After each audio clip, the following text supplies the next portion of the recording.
The Oscar Vlogs, el podcast.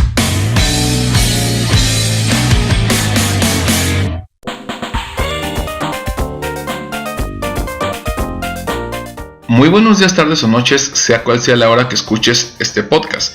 Mi nombre, Oscar Nava, alumno del doctorado en educación de la Universidad IEXPRO en la materia Seminario de Intervención Educativa. Y el día de hoy platicaremos de los diferentes tipos de educación que podemos encontrar. Por ejemplo, la educación formal, la educación no formal y la educación informal.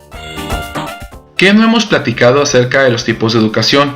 Que es un proceso muy complejo de aprendizaje en el cual entran métodos científicos y métodos empíricos. La educación la podemos encontrar en muchas partes. Se suele creer que la educación solamente existe dentro de las aulas, pero no es así. Muchas veces nos olvidamos de lo que es el contexto, la familia y los lugares donde se desarrollan las personas. Primeramente, tenemos que diferenciar los términos educación y aprendizaje. La educación son los métodos y formas con los cuales la persona aprende o llega a una idea concreta para hacer las cosas, mientras que, como mencioné, el aprendizaje es aquella idea central de cómo la persona aprendió después de una experiencia a realizar ciertas actividades. En esta vida existen muchos tipos de escuela. Podríamos decir que la primera escuela de la vida viene siendo la familia.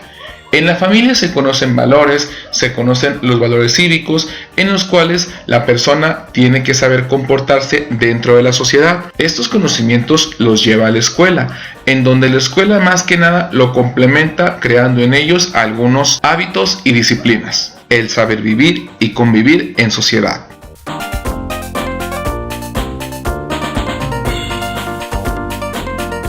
Dentro del ámbito docente, es muy interesante la multiculturalidad que recibimos de nuestros alumnos en nuestras aulas. Encontramos alumnos con muchas capacidades, alumnos que son hábiles, alumnos que tienen ciertos talentos, de los cuales tenemos grandes teóricos que nos platican acerca de la educación formal, de la educación informal y la no formal. Silverman, en 1970, nos platica acerca de la autorrealización, la cual no se puede lograr sin las escuelas. Nos platica acerca de lo que es la educación formal, en la cual se fundamenta con la ciencia, y esta más que nada se da dentro de las instituciones. Aquellas clases que siempre damos obviamente llevan un fundamento científico, ya previamente fueron investigados por grandes pensadores y nos dan una idea concreta de lo que viene siendo la vida, a explicación y teoría de ellos. Tenemos también la educación no formal, la cual Boll define en 1983 como una forma de educación residual en la que no yace dentro del sistema educativo. Este tipo de educación viene siendo muy curioso porque es fuera de la escuela, lo que algunos consideran crisis en el sistema, debido a que no son actividades organizadas ni trabajos en equipos. Simplemente se lleva a cabo dentro de lugares en donde las personas suelen desarrollar habilidades, capacidades u actitudes que suelen explotar y que no son tomadas en cuenta dentro de las escuelas, ya sea un grupo musical, un grupo deportivo, etc. Y por último, pero no menos importante, tenemos la educación informal, aquella que se dice de manera errónea extraescolar. Como siempre, la escuela suele estar presente, pero todas aquellas actividades que se hacen fuera de esos cuatro muros vienen siendo la contextual y la cultural. En ella encontramos ahora sí el verdadero ser o la verdadera esencia de los alumnos, cómo se desarrollan con otras personas que no son ni de sus clubes, que no son ni de sus equipos, ni tampoco son sus compañeros de la escuela. Es esa esencia de barrio que suelen llevar los alumnos a las escuelas, en las cuales ahí podemos conocer un poco más acerca del contexto, de las culturas, de las maneras de vida, de cómo se desarrollan y viven las personas día con día. Aquí podemos destacar la forma en cómo los padres corrigen, educan y llevan a cabo la educación de sus hijos, ya sea corrigiéndolos en alguna situación que hicieron mal, platicando con ellos, porque recordamos que todas las casas, todos los padres de familia suelen ser diferentes, por ende todos se enseñan y educan de una manera distinta. Todo esto nos suelta una primer pregunta interesante. ¿La educación informal influye? Podemos decir que sí. La educación informal vienen haciendo aquellos conocimientos que, como se mencionó anteriormente, los alumnos suelen traer desde casa.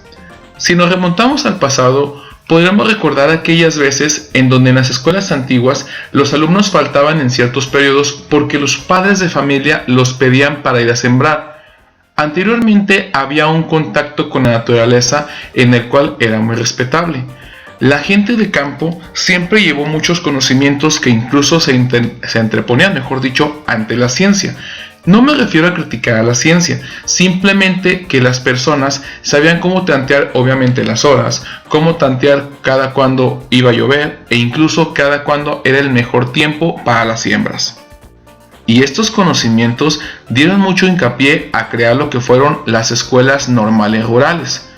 Anteriormente, si recordamos, las escuelas normales se basaban en enseñar este tipo de educación para la vida. Como antes no había muchos estudios profesionales, la gente, o mejor dicho, los maestros, enseñaban a las personas a saber pescar, a saber arar la tierra, saber sembrar, cosechar, etc. Y estos conocimientos los llevaban para que las personas pudieran ser autosuficientes, al grado de tomar en cuenta que los planes y programas de estudio se hicieron contextualizados a la época, dependiendo del tipo de personas que querían formar. Muy interesante, ¿no lo creen? Otra pregunta muy interesante de la cual podemos hacer mención es que si estos tipos de conocimientos relegan la intención educativa. Como se mencionó, pues hay muchas ideas, hay muchos pensamientos concretos que suelen llegar a los alumnos. El ser humano siempre está en constante formación, siempre está en esa búsqueda, en esa necesidad de solventar las ideas, la búsqueda del saber conocer. Yo considero personalmente que todo tiene una intención educativa. El ser humano siempre está buscando la forma de apagar esa curiosidad, ya sea método científico, ya sea un método empírico, todo tiene que ver con una formación, todo se abona y pues si combinamos lo que vienen siendo las ideas científicas con las ideas empíricas, se suelen hacer más fundamentadas y por ende hay un mejor conocimiento y un razonamiento del porqué.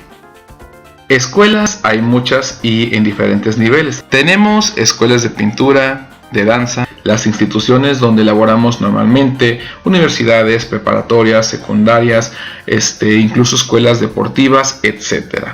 Lo que nos hace ponernos a pensar si de verdad existirán instituciones de educación no formal. Pues bien, la escuela de la vida, aunque suene trillado, es una de las formas en donde pues forzosamente los alumnos, las personas, tenemos que aprender o sí o sí. ¿Cuántas veces, por ejemplo, no hemos encontrado personas que no van a la escuela y son excelentes matemáticos? Con todo respeto, los albañiles, por ejemplo, son en ocasiones personas que no tuvieron aquella oportunidad que muchos tuvimos de asistir a la escuela. Pero es admirable cómo sin tener instrucciones educativas suelen sacar áreas, ángulos, perímetros, suelen medir ya sea al tanteo o sabiendo utilizar ciertos aparatos como la regla, las cintas métricas, etc. Aquí podemos hacer un pequeño hincapié en cómo esta educación no formal los logró hacer a lo que viene siendo los métodos científicos, lo que se considera correcto, sacando todas estas medidas de una manera perfecta, lo cual es muy admirable. No existirán educaciones como tal, ni pupitres, ni bancas, pero sí, la escuela de la vida es la que también se encarga de formar a la persona sí o sí.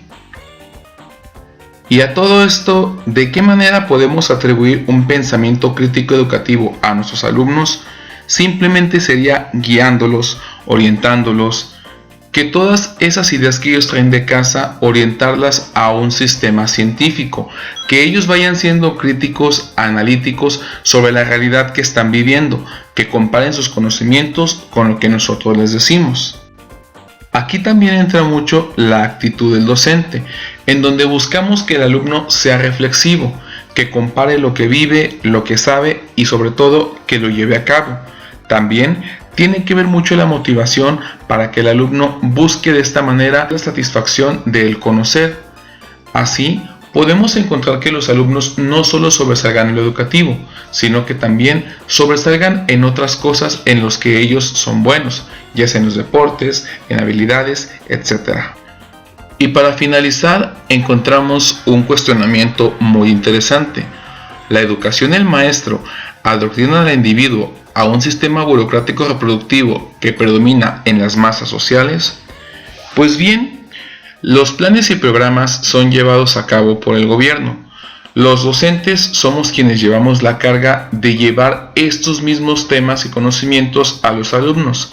Como se mencionó anteriormente, todos los conocimientos de los planes y programas vienen siendo temporales, vienen siendo dependiendo de la época en la que estamos viviendo. Hoy en día tenemos un mundo muy globalizado, un mundo en donde ya se dice que los jóvenes, los niños, nacen con un celular en la mano, son muy tecnológicos. Aquí podemos decir que, pues tristemente, los docentes enseñamos lo que el gobierno quiere que nuestros niños sepan, pero también en nuestro quehacer educativo está enseñar valores, está enseñar más que nada a utilizar de una manera correcta lo que vienen siendo las redes sociales. Podríamos decir que sí los estamos adoctrinando a manera que se nos manda, a manera que el gobierno quiere, dependiendo lo que estén llevando a cabo en sus planes, programas, temas, libros y acorde a lo que estamos viviendo hoy en día con las ideologías políticas, ideologías de género que pues, aunque a muchos no nos parezca, tenemos que aprender a respetar. Simplemente también es parte del docente crear un ambiente educativo enriquecedor en donde el alumno se sienta libre. Anteriormente platicábamos de un tema que era la cultura, en donde lamentablemente encontramos que el profesor no puede transformar la totalidad del sistema educativo. Simplemente los autores nos comentan que está en los docentes aprovechar la juventud de niños y adolescentes, aprovechar esa alegría con la que asisten a los salones para nosotros poder impartir una gran clase.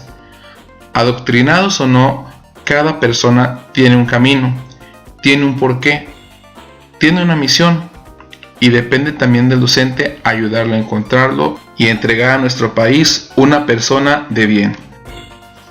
Hasta aquí llegamos al final de este bonito podcast en donde claramente nos deja más que preguntas muchas reflexiones acerca de nuestro andar docente, en los cuales tenemos una gran misión pues englobando todos aquellos conocimientos que tienen nuestros alumnos y que llevan diario a nuestro salón de clases.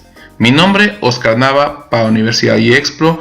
Muy buenos días, tardes o noches, sea cual sea la hora que escuches este podcast. Muchas gracias.